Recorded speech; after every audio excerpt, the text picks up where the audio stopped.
dipersembahkan oleh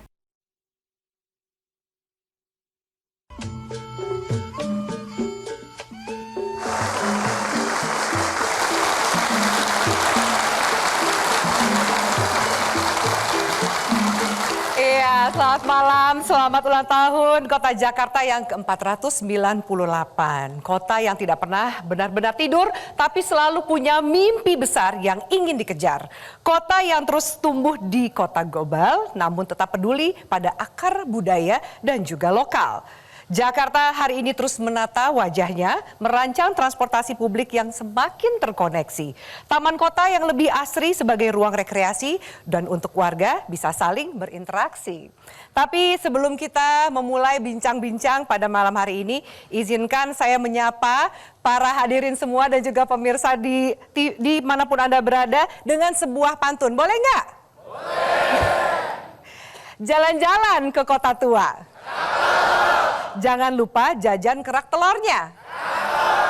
Selamat ulang tahun Kota Jakarta. Semoga makin global dan berbudaya. Tepuk tangan untuk Jakarta. Satu lagi, saya mau mengecek semangat dari para penonton yang ada di sini. Jakarta milik bersama. Mantap. Udah ya, tanpa perlu berlama-lama, langsung kita sambut bersama. Inilah Gubernur DKI Jakarta, Bapak Pramono Anung. Tepuk tangan yang meriah. Assalamualaikum. Waalaikumsalam. Mas Pram, silahkan. Hari ini khusus kita merayakan ulang tahun Kota Jakarta. Sampai bajunya pun menyesuaikan jadi orange ya, warna Jakarta dan none Betawi, Mas Pram. Mas Pram gimana, apa kabar? Baik, alhamdulillah, sehat, gembira, nyaman, aman, dan mudah-mudahan seluruh warga Jakarta seperti yang saya alami. Oh gitu ya, semoga perasaannya juga ceria, senang gitu ya, tetap bersemangat membangun Kota Jakarta ya Mas Pram. Semangat banget. Semangat banget. Dan saya bersyukur dibantu oleh orang-orang yang mencintai Jakarta yang ada di balai kota dan juga ada di kelurahan, di kecamatan, pasukan oranye, pasukan merah, pasukan hijau, pasukan biru, luar biasa. Tepuk tangan, ini semua pasukannya hadir pada malam hari ini. Kenapa pasukan-pasukan oranye, biru, semua yang tadi Mas Pram sebutkan ini semangat luar biasa dan Mas Pram merasa sebagai Gubernur Jakarta mereka sangat mendukung agenda dan juga target dari Gubernur Jakarta. Jadi saya dalam bekerja ingin memberikan contoh. Contohnya adalah setiap hari Rabu ASN diwajibkan naik kendaraan publik.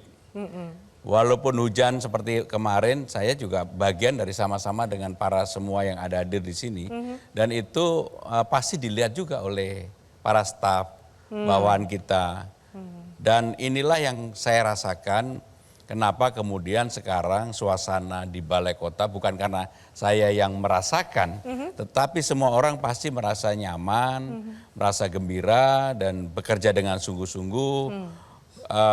Dan yang paling penting adalah kebersamaan itulah yang memperkuat kenapa kemudian saya menaruh harapan cukup besar mudah-mudahan dalam era kepemimpinan saya dan Bang Dul Jakarta menjadi lebih baik. Amin. Kita doakan semua semoga tercapai semangat dan juga tadi target dari Mas Pram dan Bang Dul menata Kota Jakarta, membangun kembali. Mas Pram, ada yang bertanya juga kira-kira Mas Pram kurang lebih udah 4 bulan jadi Gubernur Jakarta.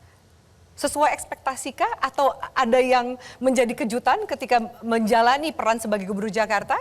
Jadi ketika saya bersosialisasi yang disebut dengan kampanye atau apapun lah, hampir saya tidak pernah menjanjikan sesuatu yang bersifat fisik. Yang saya janjikan adalah bagaimana memperbaiki hal yang mendasar, sekolah, kesehatan, dan sebagainya. Hampir semuanya sekarang ini dalam program 100 hari saya udah terpenuhi. Misalnya, apa yang disebut dengan Kartu Jakarta Pintar. Sudah dibagikan 707.622 kepada siswa. KJMU, Kartu Jakarta Mahasiswa Unggul, sudah dibagi 16.979. Bahkan di tahun ini kita sudah memutihkan ijazah yang tidak diambil dari keluarga yang kurang beruntung, kurang lebih 6.652. Sehingga dengan demikian hal-hal basic dasar inilah yang kemudian saya kerjakan, termasuk ketika dulu awalnya secara jujur karena memang saya tidak pernah mempersiapkan diri menjadi calon gubernur. Salah satunya adalah ketika melihat masyarakat di paling bawah. Jadi menurut saya problem utama di Jakarta adalah perbedaan kaya miskin yang terlalu dominan. Gini rasio yang terlalu tinggi. Itulah yang kemudian sekarang ini betul-betul ingin saya lakukan, saya kejar. Maka kalau dilihat di tempat-tempat misalnya lah, Tanah Tinggi, Kampung Melati, Cideng dan sebagainya. Itu yang menjadi perhatian saya untuk diperbaiki. Masyarakat di Jakarta ada yang belum beruntung, yang tidak punya MCK. Bagi saya itu lebih utama dibandingkan membangun jalan, memperbaiki di Sudirman Tamrin dan sebagainya. Karena Sudirman Tamrin nggak usah diperbaiki juga pasti udah bagus. Karena itulah sudah menjadi etalase utama. Maka sekarang ini betul-betul saya 100 hari sudah lewat, apa yang dulu saya janjikan ketika di awal, mudah-mudahan masyarakat bisa melihat apa yang saya kerjakan itu ada perubahan secara signifikan. Termasuk merubah Transjakarta menjadi Trans Jabodetabek. Orang sekarang dari mana-mana merasanya lebih gampang, misalnya lah Alam Sutra Blok M, Bogor Blok M, PIK 2 Blok M, Vide Bekasi, Cawang, dari Sawangan, Depok ke Lebak Bulus.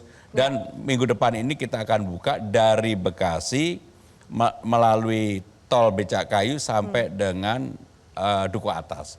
Dan inilah yang kemudian secara langsung dirasakan bukan hanya warga Jakarta tapi warga Jabodetabek. Dan mereka kalau saya ketemu di mana-mana mereka bersyukur bahwa itu sekarang ada. Gitu ya. Jadi lebih menantang atau lebih mudah gitu jadi gubernur atau jadi menteri?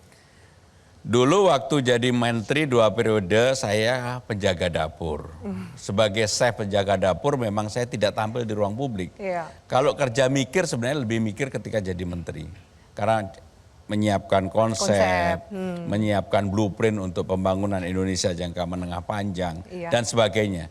Tetapi kalau ditanya mana yang lebih mengembirakan, secara jujur saya jauh lebih gembira sebagai gubernur Jakarta. Oh, alhamdulillah.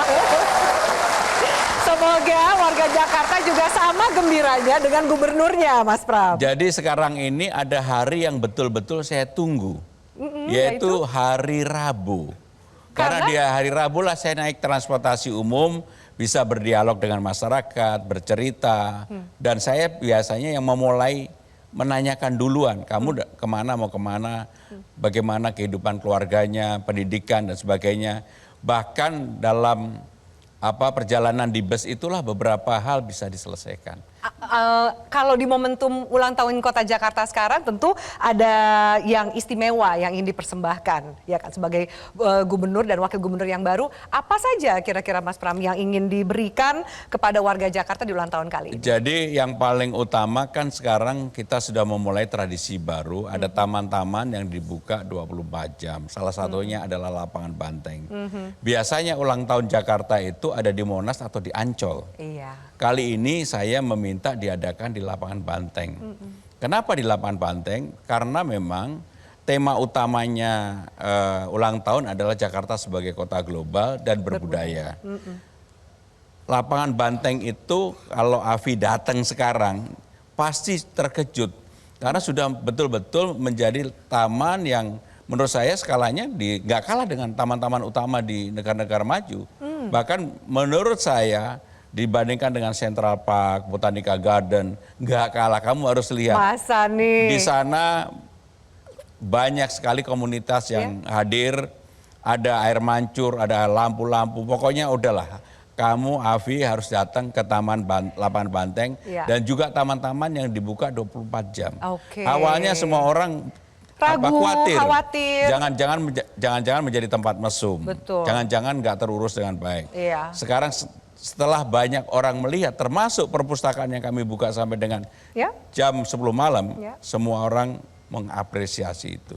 Berbagai langkah dilakukan ya, tadi Mas Pram sudah sebutkan untuk mewujudkan tema besar tahun ini, Jakarta, Kota Global dan Berbudaya. Nanti kita akan bahas lebih jauh, termasuk targetnya 2029 masuk ke 50 besar. Seperti apa? Apa saja yang mau diperbaiki? Selain juga tadi sudah disampaikan oleh Mas Pram. Pemirsa, kami akan lanjutkan wawancara ini. Tetaplah bersama kami.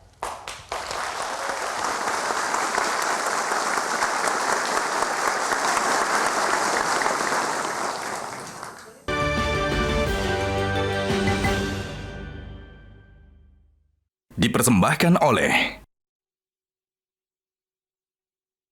Jelajahi cara baru mendapatkan informasi.